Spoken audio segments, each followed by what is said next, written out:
안녕하세요. 건강한 의사 이정우 원장입니다. 오늘 꿀팁에서는 손저림 증상에 관해서 설명을 드리겠습니다. 흔히 손발이 저리다는 증상은 의학적으로 파라시지아라고 합니다. 낮은 주파수의 진동수로 느끼는 감각들이 환자분들한테 느껴지는데요. 이런 느낌을 주관적으로 갖게 되는 게 특징입니다. 그리고 이 주관적인 느낌과 더불어서 간혹 약하게 나타나는 통증도 같이 동반됩니다. 이러한 증상은 말초신경을 구성하는 말초신경 섬유의 기능장애 또는 이상으로 나타나는데요. 이러한 신경섬유의 기능장애에 대해서 이 신경섬유의 기능장애를 일으킬 수 있는 여러 가지 질환들에 대해서 소개를 해드리겠습니다. 근데 그러나 손발이 저리다는 증상들이 모두 치료를 요구하는 것은 또 아닙니다. 나이가 들면서 이런 말초신경 섬유들이 손상이 되고 기능이 떨어지곤 하는데요. 드물게 척수에서 진동 및 위치 감각을 느끼는 세포들이 저하되는 경우도 있습니다. 이러한 중추성 질환들은 치료해도 치료의 반응이 나타나지 잘 않기 때문에 여러 가지 환자분들의 방법을 찾곤 하는데요. 그러므로 이러한 질환들 같은 경우는 정밀한 진단과 판단이 필요하게 됩니다.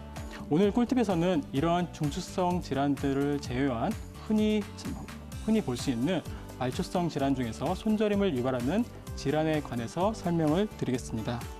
우선 손의 감각 이상에 대해서 설명해 드리겠습니다.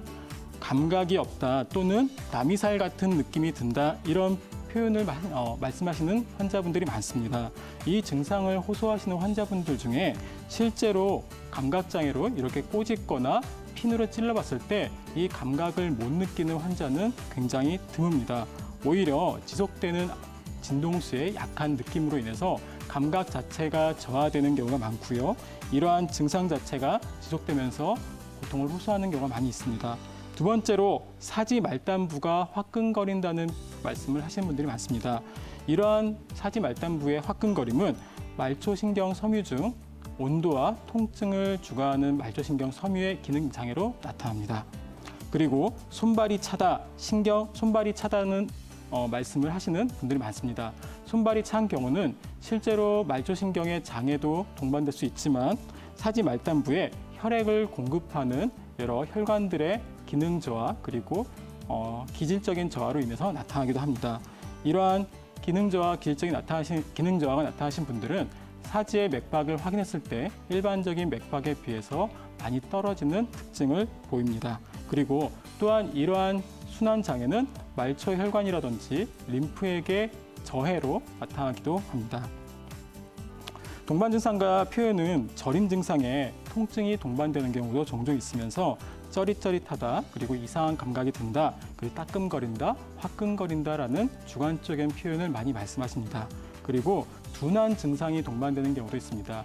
이 경우는 보통 말씀하시길 손에 장갑을 낀 것 같아요 라는 말씀을 하시는데요. 감각을 담당하는 말초신경에 장애가 같이 동반되는 경우가 있습니다.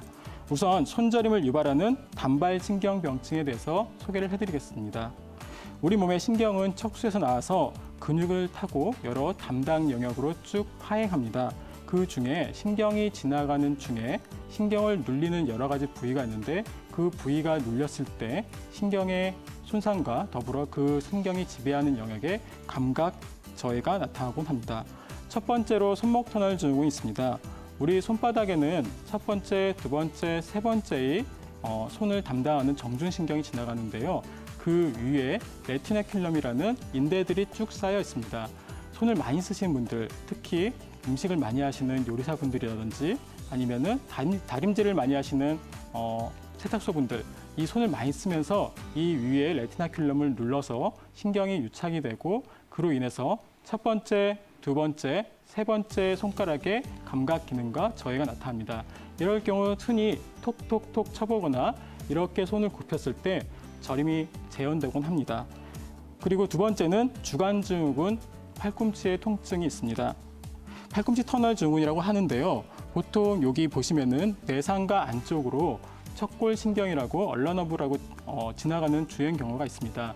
그 부분에 근육이 염증이 생기고 그리고 유착이 되면서 신경을 누르곤 하는데요. 특징적으로는 네 번째, 다섯 번째 손가락의 신경을 담당하기 때문에 이 네 번째, 다섯 번째 손가락이 저리면서 이 부분을 눌렀을 때 압통이 나타납니다. 이 척골 증후군은 내상과염, 흔히 말하는 골프 엘보하고 같이 동반되곤 하는데요. 보통 골프 엘보 같은 경우는 이 골프를 이렇게 쳐서 많이 생기는 것보다는 이 손을 이렇게 잡고 굽히는 동작을 많이 했을 때 이쪽에 하중이 가고 염증이 생기고 유착이 되면서 신경 자체가 눌러서 이 네 번째, 다섯 번째 손가락이 저리기도 하고 심해지면 이 사이사이 뼈 사이에 골간근이라고 있습니다. 이 근육이 파이기도 합니다. 그리고 세 번째는 노신경, 여골신경 포착 증후군이 있습니다. 보통 외상과염, 흔히 말하는 테니스 엘보에 같이 동반되는 질환이기도 하는데요. 특징적으로 손이 저리기도 하지만 손 등에서 이 위에 상완의 저림이 같이 동반되기도 합니다. 같이 나타나는 것은 외상과염이 있을 수 있겠고요. 이렇게 눌렀을 때 압박감이 있고 압박감과 더불어서 통증도 나타나고 특징적으로 이 위에 먹먹한 느낌이 같이 동반되는 게 특징입니다. 네 번째는 흉곽출구 증후군입니다. 우리 몸은 척수 쪽 경추에서 나와서 이 브라키얼 플렉서스, 즉 상완신경청이라는 신경의 다발들이 지나가는데요. 이 목 쪽으로 그 상완신경청이 눌리는 한 4가지 부위가 있습니다. 보통 처음이 첫 번째 서비칼립, 이번에 이쪽 첫 번째 갈비뼈, 두 번째가 쇄골하, 세 번째가 소흉근, 네 번째가 오해왕근이 있는데요. 이 경우는 이 주행 따라서 쭉 저린 게 특징이기도 하고 이 주행하는 신경을 갖다가 압박하는 방법이 있습니다. 근육을 쭉 신전시켜서 신경이 나오는 출구점을 딱 눌러버리면은 이 저림이 재현되곤 합니다. 즉 이렇게 목을 당기면서 이쪽으로 쭉 벌리면은 신경이 눌리면서 손의 저림이 재현되는 게 특징입니다. 다음으로 신경근 병증으로 인한 손가락 저림이 있습니다. 신경근 병증이라고 하면은 우리 흔히 알고 있는 추간판 탈출증, 그리고 척추관 협착증, 그리고 염증성 질환, 외상 종양 등이 있는데요. 보통 보시면은 경추 7번이 눌렸을 때는 이 가운데 중지가 저리기도 합니다. 그리고 경추 6번이 눌리면은 엄지, 검지 이 2개가 저리기도 하고요. 그리고 경추 7번에서 흉추 1번이 눌렸을 때는 이 네 번째, 다섯 번째가 저리기도 하는데요. 이럴 경우는 단독으로 이 손저림만 나타나지 않고 보통 목의 통증도 같이 동반되는 경우가 특징입니다. 다만 내가 7번만 눌렸냐, 6번만 눌렸냐 하면은 여기만 저려요, 여기만 저려요 그러지 않고요. 보통 목 쪽의 디스크라든지 협착증 같은 경우는 이 레벨이 여러 6번, 5번, 6번, 7번 이런 여러 레벨이 같이 눌리기 때문에 여러 가지 손가락의 저림이 똑같이 동시에 나타나는 게 특징입니다. 다음은 손저림을 유발하는 다발성 신경병증에 대해서 소개해 드리겠습니다. 여러 가지 질환 중에 흔히 아까 말씀드렸던 노인성 질환들 그리고 당뇨병, 고지혈증, 고혈압 등 같은 경우는 말초신경의 손상을 야기합니다.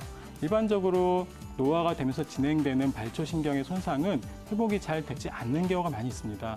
그래서 젊으신 분들 같은 경우는 손저림이라든지 신경포착에 의한 손저림이라든지 여러 가지 질환들이 그 원인 질환을 치료하면 금방 회복이 되는 경우가 일반적이지만 연세가 드신 분들 같은 경우는 영구적인 손상, 기질적인 손상이 나타나기 때문에 치료가 잘 안 되곤 합니다. 나타나는 질환 중 당뇨병, 신부전 보시면은 말초까지의 에너지를 잘 전달하지 못하는 질환들입니다. 두 번째가 감염성입니다. 감염성 질환들이 여러 가지가 있는데요. 보통 이런 감염성 질환들이 에너지 자산을 굉장히 떨어뜨리고 말초의 혈관이라든지 신경의 손상도 같이 유발하기 때문에 이런 손저림이 동반되곤 합니다.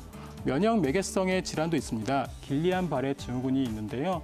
이 질환과 더불어서 말초신경 손상이 나타나곤 합니다. 그리고 별 특징적인 기질적인 문제 없이 유전성으로 나타나는 경우도 많이 있습니다. 그래서 이런 원인들 찾다 안 되면은 이게 보통 생활 습관으로 좀 넘어가야 되는데요. 생활 습관의 압박, 흔히 말하는 손을 이렇게 많이 쓸 때 손에 혈류산을 막게 하는 여러 가지 동작들을 찾아보기도 하고요. 그리고 그게 안 될 때는 유전성이군요 이렇게 말씀드리기도 좀 합니다. 그리고 독성, 흔히 말하는 굉장히 좀 센 약들을 먹었을 때도 나타납니다. 흔히 말하는 특정 항결핵제, 혈압 강화제, 그리고 항암제, 알코올, 중금속 등이 있습니다. 알코올 같은 경우는 보통 알코올 자체가 혈류순환을 좀 빨리 하기도 하지만 이 중간 대사 물질인 아세트알데하이드로 인해서 혈류순환이 덧체되고 그리고 이 말초신경에 영구적인 손상도 나타날 수 있으므로 중요하다고 할 수 있겠습니다. 그리고 자가면역성 혈관염들이 있습니다. 이 혈관염이 자가면역성을 나타날 때는요, 스테로이드를 복용하는 경우도 많이 있는데요. 이와 더불어서 말초의 손상도 같이 나타나곤 합니다. 이럴 경우는 예를 들면 레이노 증후군이라든지 여러 가지 말단 부분에 손상이 나타난 게 가시적으로도 보이기도 하고요. 여러 가지 혈액 검사상 아니면 영상 검사상으로 진단을 내리기도 합니다. 그리고 영양 결핍성입니다. 요즘에 영양이 그렇게 부족한 게 어디 있겠냐마는 영양소 자체가 굉장히 치우쳐서 드시는 분들이 많이 있어요. 그 중에서 비타민 B라든지 티아민 자체가 부족할 때도 말초신경에 손상이 나타납니다. 그래서 이러한 말초신경에 손상이 좀 나타나면은 비타민 B라든지 티아민 또는 신경 손상을 재생을 돕는다는 비타민 D를 복용하면은 좋아지는 경우가 많이 있습니다. 손저림은 다양한 원인으로 나타납니다. 절대 한 가지 원인으로 찾기가 굉장히 힘든 질환 중에 하나예요. 그리고 한 가지 원인과 더불어서 2개, 3개, 4개까지 같이 동시에 나타나곤 하거든요. 그러므로 전문가의 정확한 진단과 치료가 꼭 필요한 증상 중에 하나입니다. 이상 건강한의사 이정훈 원장이었습니다.